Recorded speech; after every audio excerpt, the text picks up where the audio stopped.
Welcome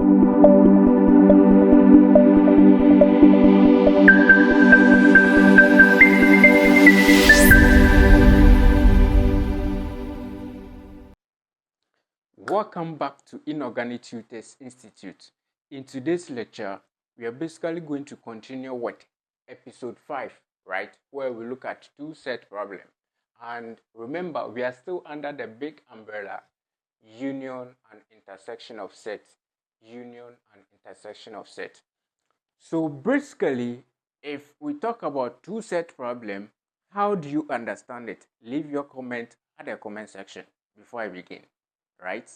1, 2, 3, 4, 5. Right? So basically, if we talk about two-set problem, a two-set problem is basically a mathematics questions that involve only two sets, right? As the name goes, only two sets, right? So the first question is, what is a two-set problem? What is a two-set problem, right? So basically, a two-set problem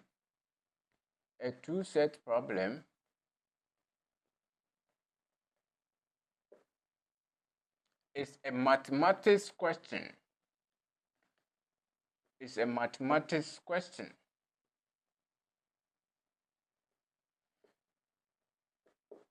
that involves only two sets, right? It involves only two sets, and asks you to count. So the first thing it asks you to do is what? Count, right? It asks you to count. 2, it asks you to compare. It asks you to compare or analyze, okay? Analyze elements in those two sets. Analyze elements in those two sets. Now, these two sets, we normally use what we call the Venn diagram, right? So often using Venn diagram. Right? So a two-set problem is a mathematics question that involves only two sets, right? The key word is what? It involves only two sets, and it asks you to count, compare, or analyze elements in those two sets, right? And most times we use the Venn diagram, right? It makes work very, very easy. The Venn diagram makes work very, very easy. So we are going to use that particular procedure to deal with this particular work. Now, another person can define this two-set problem as, so similarly, we can say that a two-set problem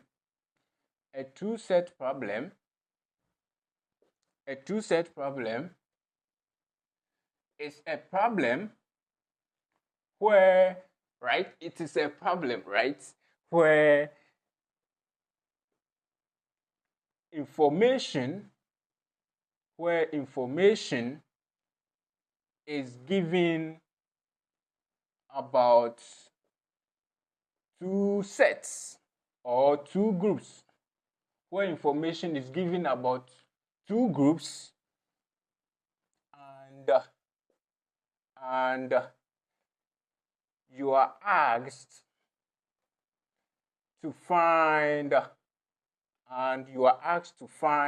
how many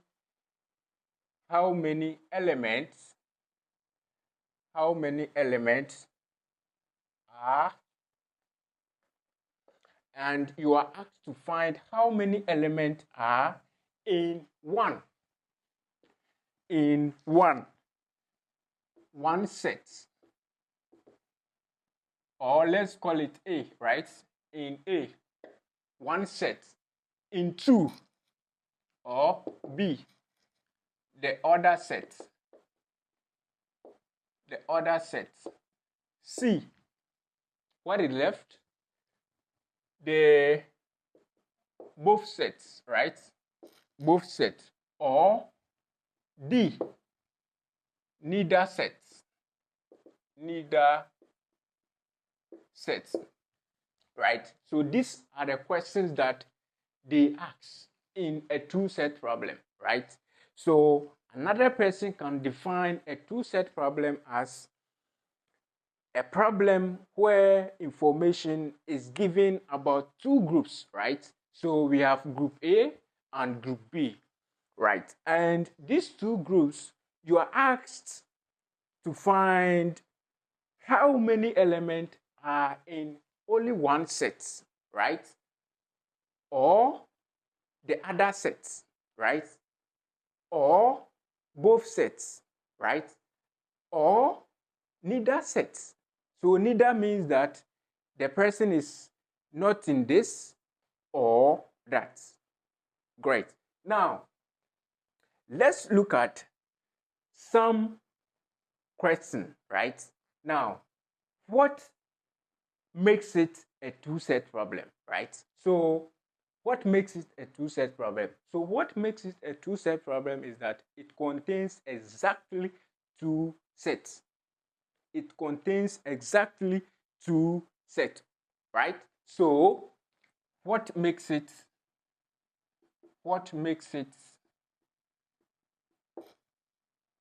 a two-set problem? What makes it a two-set problem?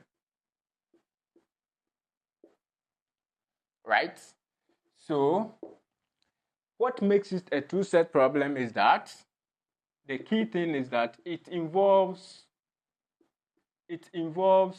only two sets, or it involves exactly two sets, right? It involves exactly two sets, and usually named as 1, set A and set B, right? It involves exactly two sets, and usually we name it as set A and set B. Great. So this is the reason why we call it what? Two sets. It involves exactly two sets. Exactly two sets. Nothing more than two. Exactly two sets. Not less than two and not more than two. Not less than two and not more than two. So the number is exactly two. Exactly two. And that is what makes it a two-set problem. Now, we normally use these terms, right? And uses union, right? Union, that is A union B, and it uses intersection, that is A intersection B, right? So these are what it uses, right? These are what it uses. So these are basic things that you have to know before we can proceed with whatever you want to do or any question that we want to solve. Now, I want to introduce you to some key terms and their meaning before we proceed to solve a problem, right? So, what are these key terms that I want you to understand, right? These are the key terms that if you get them right, we are good to go, right? So I'll give you a key term, then I'll provide the meaning to it, right? So key terms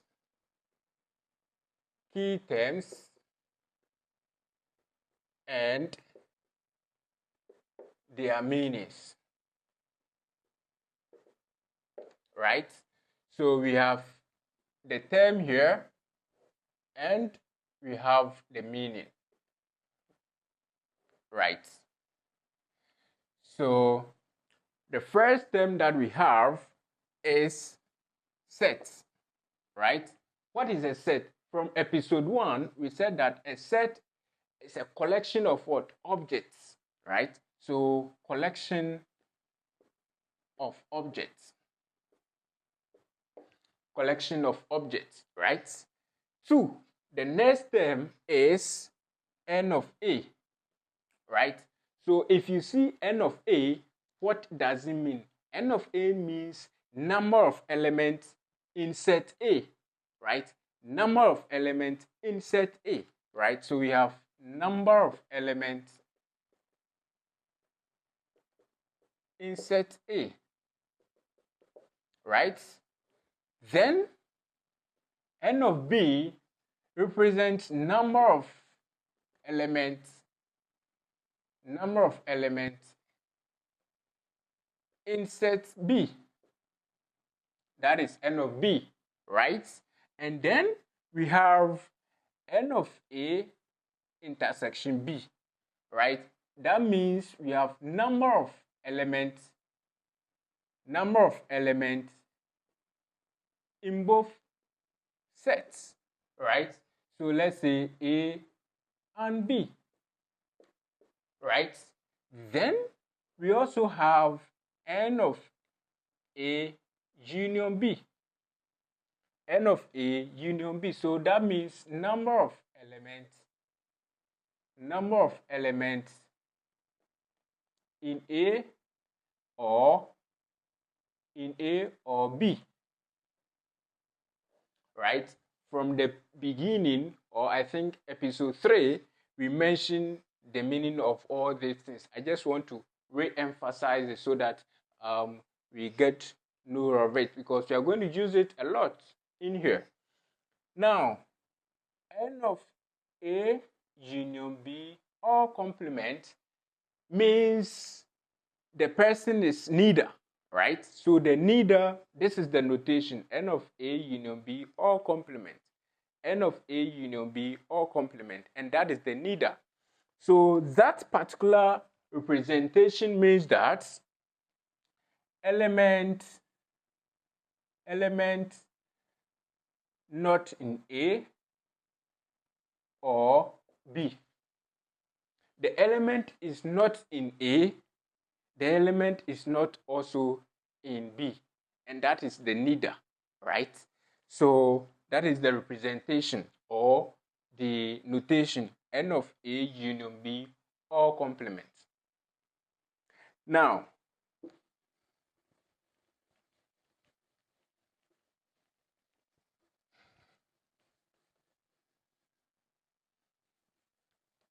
the main formula that we use in this particular true set is given as, that is the formula that is used everywhere. That is the formula, whether in probability or whatever set theory, that is what we used, right? So note this formula. We have n of A union B is equal to n of A plus n of B minus n of A intersection B. Right.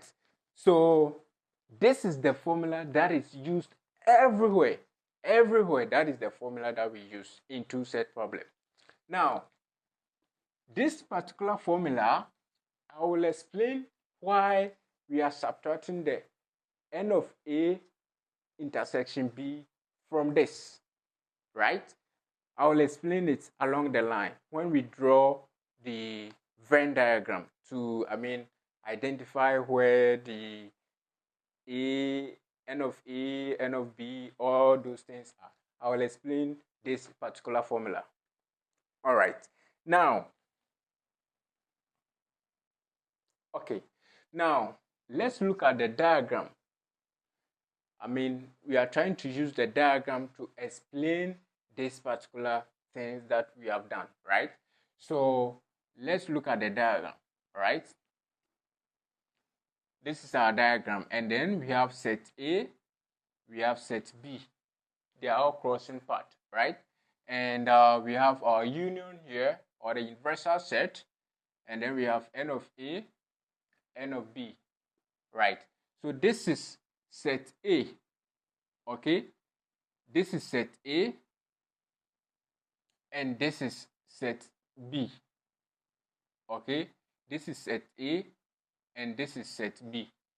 Now, the reason why we are subtracting n of A intersection B from the addition of these two sets is because you can see that n of A is the whole of this set, right? And n of B is the whole of this set, right? So this should tell you that this particular set, right, the intersection is being counted twice, right? The intersection is being counted twice. So for us to be at the safer side, when we add this and this, we have to subtract the common section from this for us to get the union, the combination of the two. Let me come again. This set we have here is set A, and this particular one is set B, right? And we can see that this particular section is being counted twice, right?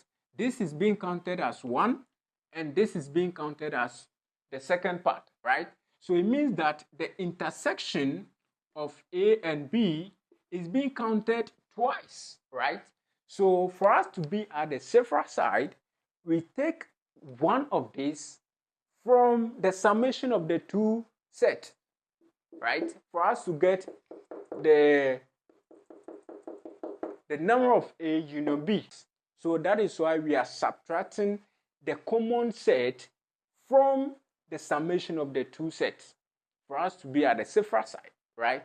So that is why we are subtracting the intersection from this. Okay, so that is the meaning of the formula. Now, let's denote this part as I, this one as II, and this one as III. Then we call this one IV. Okay, so this is region I, region II, region III, and region IV, right? Now, we are going to explain each of these regions, then we take a problem, right? So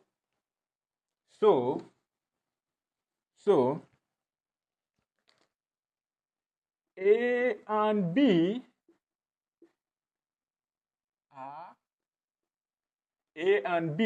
are subsets of a universal set U, right? So this n of A and n of B are subset of the universal set U, right?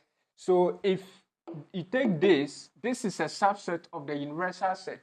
If you take this, it is a subset of the universal set. So that is the first point before we start explaining the regions, okay? So this is a subset of the universal set.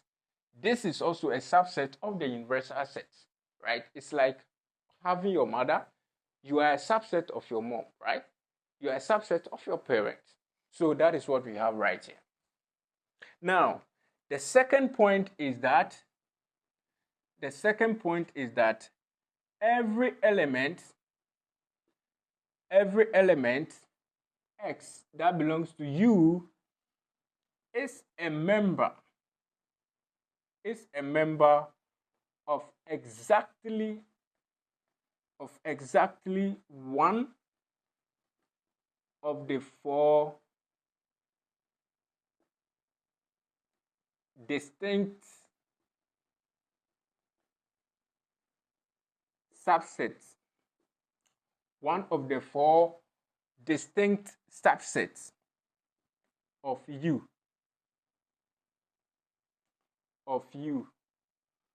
represented by I, I, and IV. Right? So what am I trying to say here?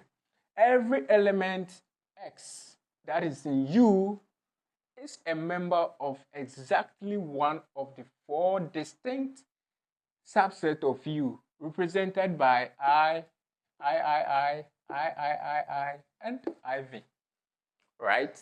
So if you take this particular set, right, this particular region is a subset of the universal set. Okay, if you take this particular region, it's also a subset of this particular region. If you take this particular region, it is also a subset of this particular universal set. If you take this particular region as well, it is a subset of the universal set U. I believe you are cool.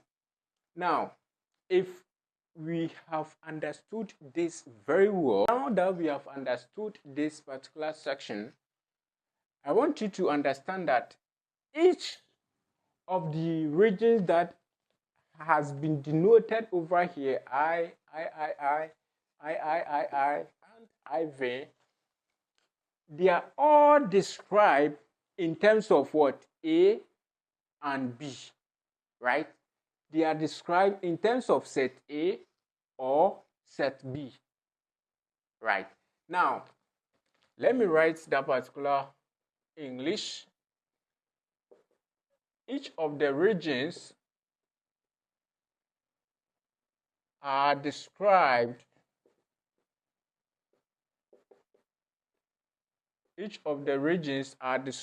in terms of A and B as follows, right?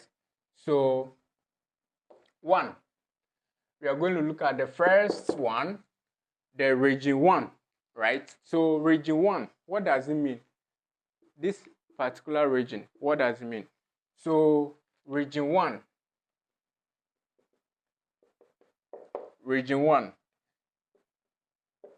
the element belongs to A and B, right? The element belongs to A and B, so that is the region 1. So region 1, the element belongs to what? A and B. And it is therefore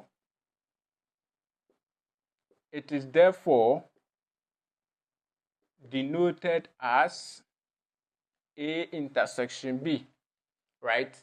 This particular region that we have right here, it belongs to A and what? B. And it is denoted as A intersection B. 2, region 2, the element,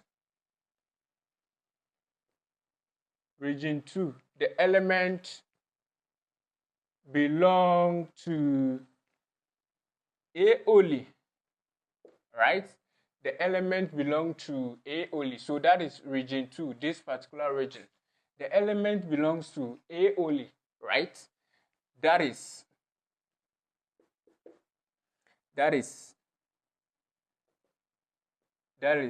they belong to A and not B, right? So this particular region, it is A only. They belong to A and not B. So that is denoted as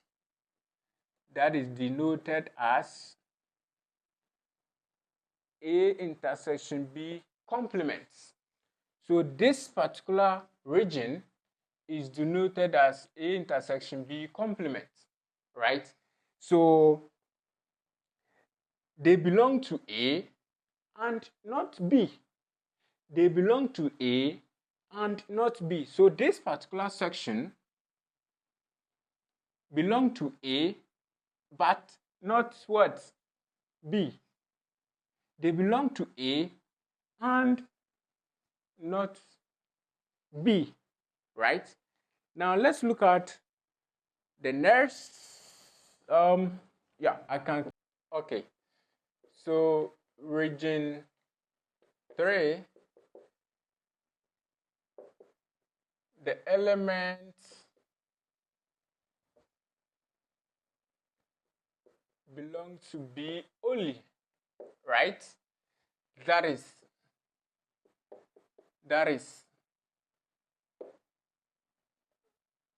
they belong to B and not A, right? And it is denoted as A prime intersection B. A prime intersection B. So that is this particular region, right? The last region, which is the region 4, is this particular part, the neither part, right? So region 4, we say that the element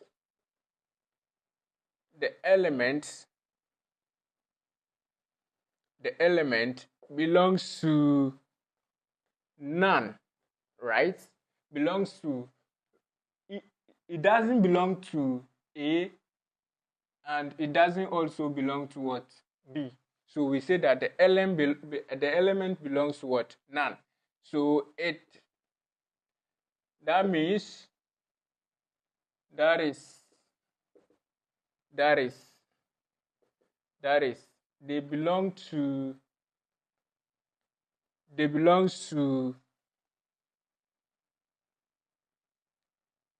neither A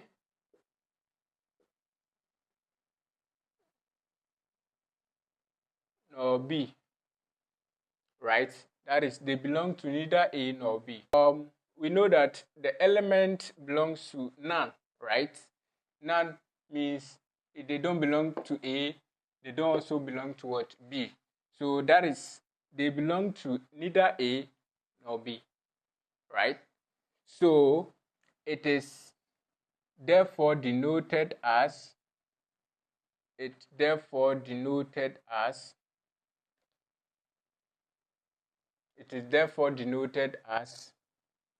prime intersection B prime, and that is equal to A union B all complements, right? So this is from episode 4, De Morgan's law. If it is intersection, individual intersection, complement of individual intersection, then when it comes to the union, it will be all complement, right? So this is the complement side. This particular side, this is how we note it. A union B all complement, or you can say that A complement intersection B complement, and that is this particular region. Those elements, they don't belong to A, they don't also belong to what? B. So the only place they can fall, or the only region they can fall, is the region 4, right? Now, once we have been able to understand this particular concept, I want to give out some particular formula again, right? That formula will be used to find the complement, right? Whenever we have a problem and we have to find the complement, we will use that particular formula to deal with that. So let's look at that particular one as well.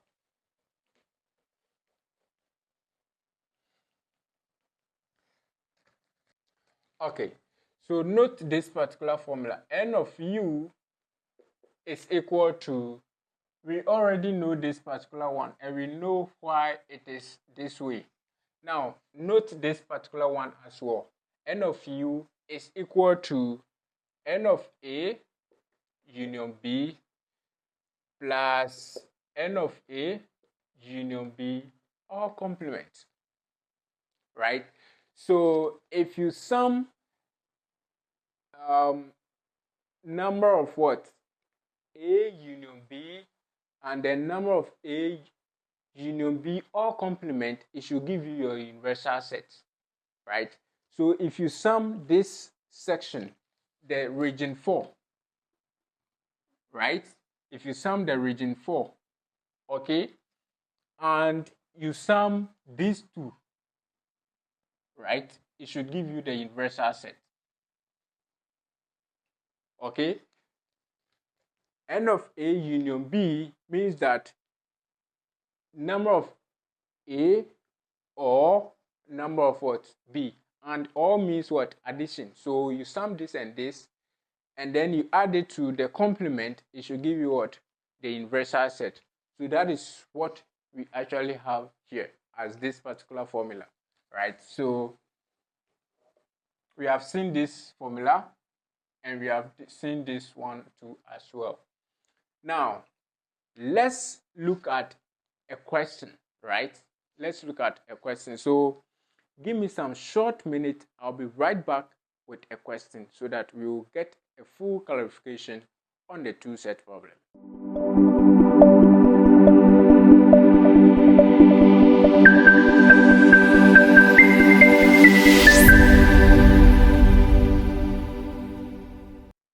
All right, welcome back from the short break.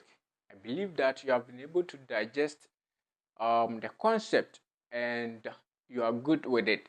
Now, let's look at this particular problem so that we can get a full clarification on the concept, so that I'll give you one problem to try. So the problem is, in a class, 20 students like mathematics. 20 students like mathematics. 15 likes physics. And 5 likes both. All right? Now, the problem is, how many students like at least one subject, right? How many students likes at least one subject? So we are going to use the very basic concept that we did to solve this particular problem. So first of all,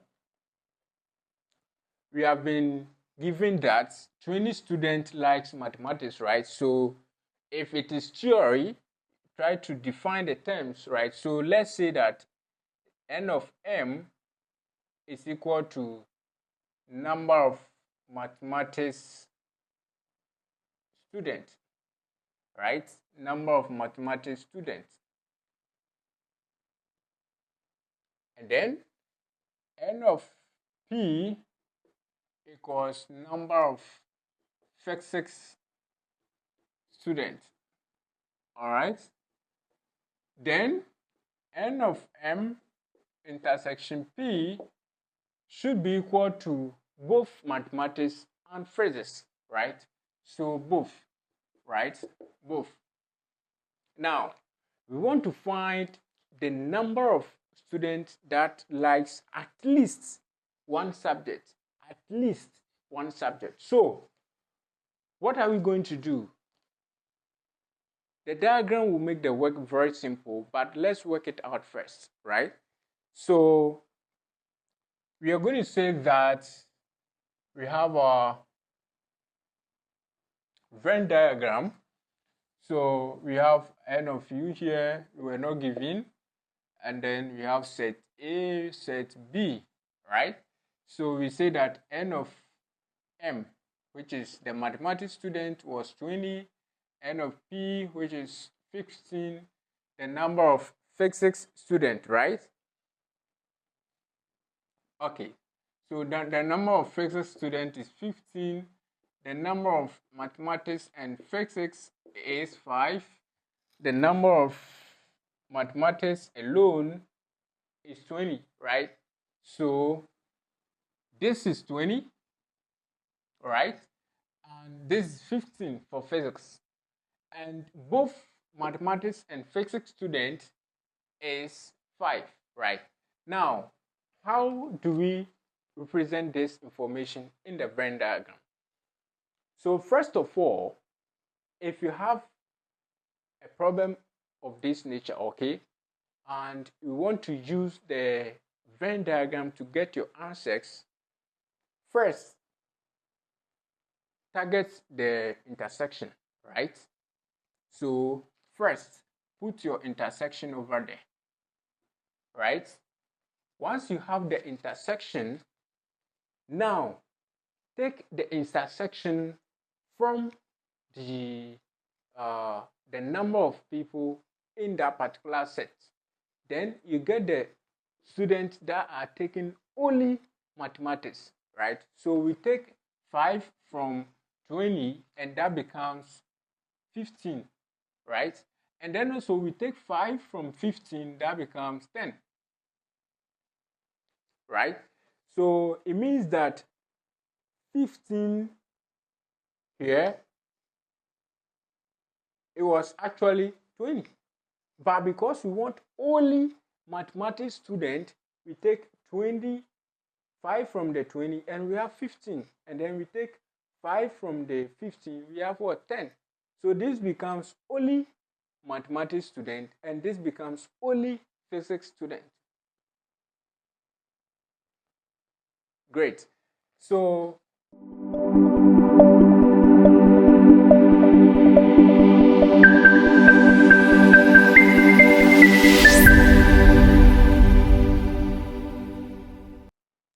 we have gotten our answer straight from the Venn diagram, right? We have gotten our answer straight from the Venn diagram without stressing to use the formula, right? Without stressing to use the formula, right? So at least one subject is this section, and that section. Then you get at least one subject. So at least 30 students likes one subject. 30 students likes one subject. So you see that hence at least 30 students likes one subject. 30 students likes one subject. So you either use the Venn diagram to get your answer or use the formula, right? So if you use the Venn diagram, you have to be very careful. First of all, after drawing your Venn diagram, put in the intersection first. Once you put in the intersection, take the intersection from the number of people offering or that are in that particular set. Then you get the only people. Do the same for the other set. You get the only people for that particular set. When you add those elements, it becomes the at least, right? It becomes the at least that you are looking for. All right. So that is the end of this particular problem. Now, give me a short time. I'll be back with a quick practice problem that you can use to rehearse at your convenient time.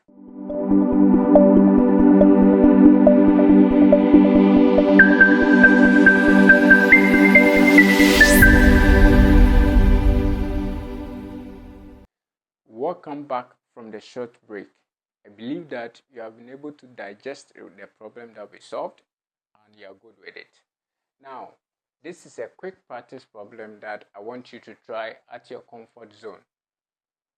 The problem is, in a class of 60 students, 35 likes maths, 30 likes physics, 20 like both math and physics.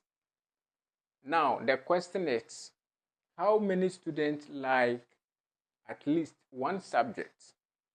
2. How many students like neither subject? 3. How many students like only mathematics? And 4. How many students like only physics? So that is the quick practice problem that I want you to try your hands on. Now, the next episode is going to be on the 3-set problem. Then we will dive into the Cartesian products of sets. Thank you very much for watching. I really appreciate your time. Please don't forget to subscribe, share with your mates, and I'm going to give you more updates. Bye-bye.